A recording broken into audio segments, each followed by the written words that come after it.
سلام، من محمدم و اولین ویدیوی بدون محتوا یوتیوب خوش اومدید. نواشک با تیتا اومدیم تست کنیم، یه فود بلاگر معروف.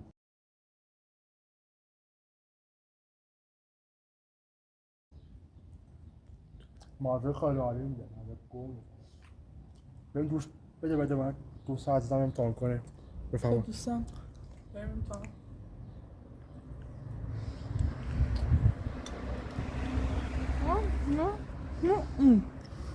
یه باری میشه نظرتون اعلام کنیم؟ سانسور.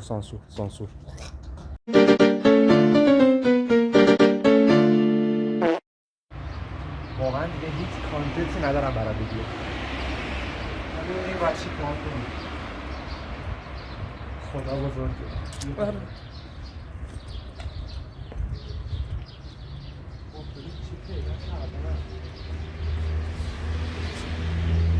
بون تخفیف اسپانسر این ویدیو قلعه هیجان. بله بچه ها حتما سر بزن.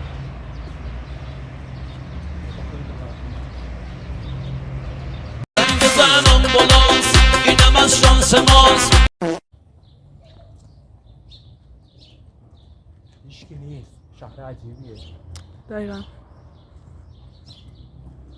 خب دوست عزیز که این درخت رو میبینی، دوستان که این درخت رو میبینی، همین درخت چونه. مرسی. واقعا محتوا تو عجیبیه. واکنش بیننده مشکل داری بیناموس.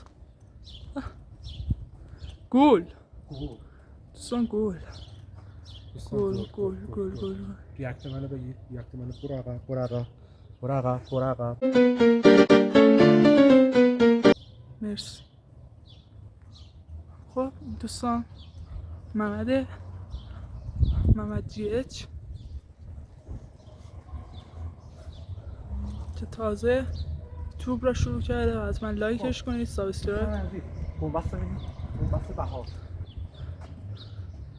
اگه 2 هفته دیگه قبل می اومدین زمستون بود.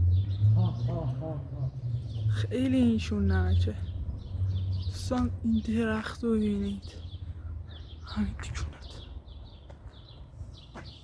حواست کجاست؟ بیا دنبال من.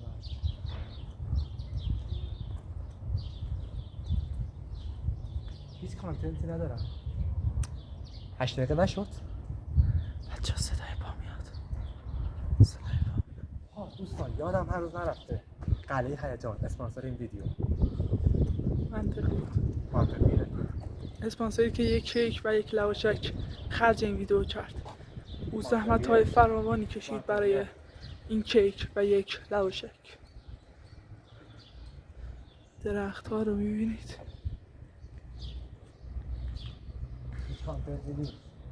دوستان شما مسخرمون هم کنین، کامنت میاره برام. لطفا مسخره کنین. برو از عقب همینطوری.